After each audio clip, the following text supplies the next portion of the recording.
Welcome. Hello. My name is Ed McCarthy. I'm vicar for senior clergy for the Diocese of Orlando. I reside here in Sanford.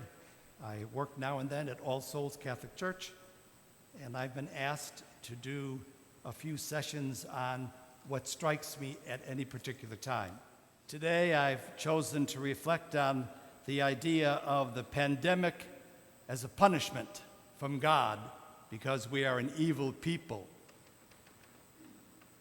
If you are like me, when I was growing up, there was this beautiful Bible that sat on the piano, never to be opened, but it was there.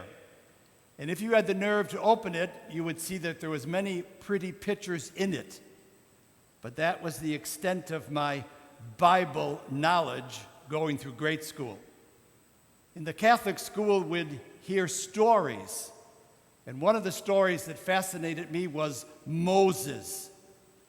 But the story of Moses didn't really come to life until the movie Moses occurred, and then I got a much fuller picture of what happened. As you may recall, Moses leads the people out, and then he goes up a mountain, and he begins to communicate with God. Because he's up there so long, they think maybe he died, maybe he got beat up, maybe he got eaten by an animal. He's not coming back to us. We don't know much about the God he's talking about. So what do? They gather the gold from everybody that could give, and they make a golden calf. They make an image of God according to their image, not according to God who gave Moses the right image. Now, many of us may think, oh, that happened thousands of years ago. That doesn't happen today. And I'm suggesting it does happen today. And one of the clear examples of it happening today are some who would like to say that the reason we are involved in this pandemic is that it's a punishment from God. So they're going to make God in their image, a God who punishes when you and I do something wrong, when you and I don't live up to God's expectation. Now that's kind of tough to reconcile with the Father loves me, I love you as the Father loves me, stay on in my love. That's tough to reconcile so many of the phrases of Jesus that dealt with welcoming everybody. Yes, will there be a particular judgment when each of us die? Yes. Will there be a general judgment at the end of time? Yes.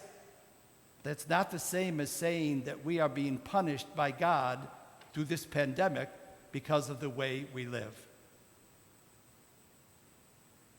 In the middle of March, Pope Francis had an evening service in front of the Basilica of St. Peter's.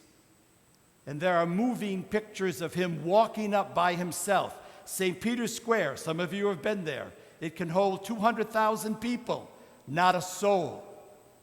He walks up, it's dark, it's rainy, and he begins this service. During his homily, this is what he says.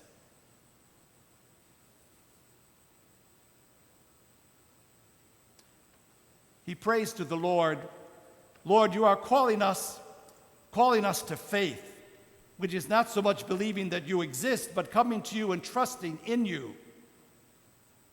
In Lent we hear, be converted. Return to me with all your heart.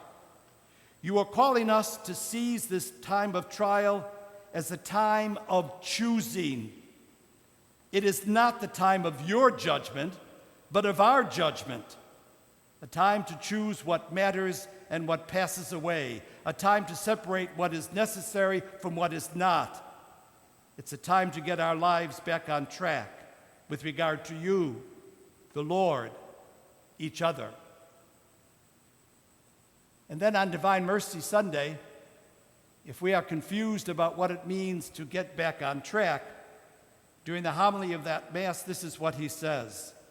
Now, while we are looking forward to a slow and arduous recovery from the pandemic, there is a danger that we will forget those who are left behind. The risk is that we may then be struck by an even worse virus, the virus of selfish indifference, a virus spread by the thought that life is better if it's better for me. Everything will be fine if it's fine for me. It begins there and ends up selecting one person over another, discarding the poor, sacrificing those left behind on the altar of progress. The present pandemic, however, reminds us that there are no difference or borders between those who suffer. We are all frail, all equal, all precious.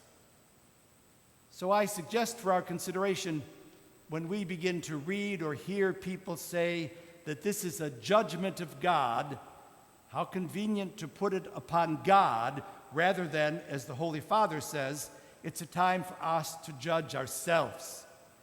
How close are we to that virus of indifference? How close are we from preferring one person or another, or thinking we're better because we didn't get the virus, they did? The research is becoming abundantly clear that in areas that are economically disadvantaged, there is a tremendously higher proportion of those who are affected by the virus.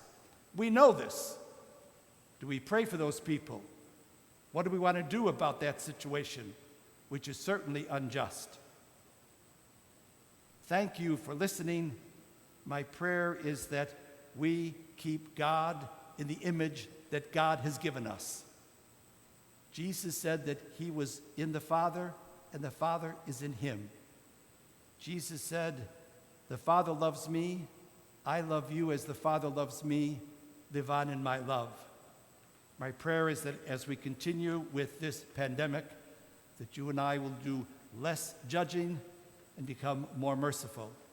That you and I will always be aware of the danger of being affected by the virus of indifference. Thank you.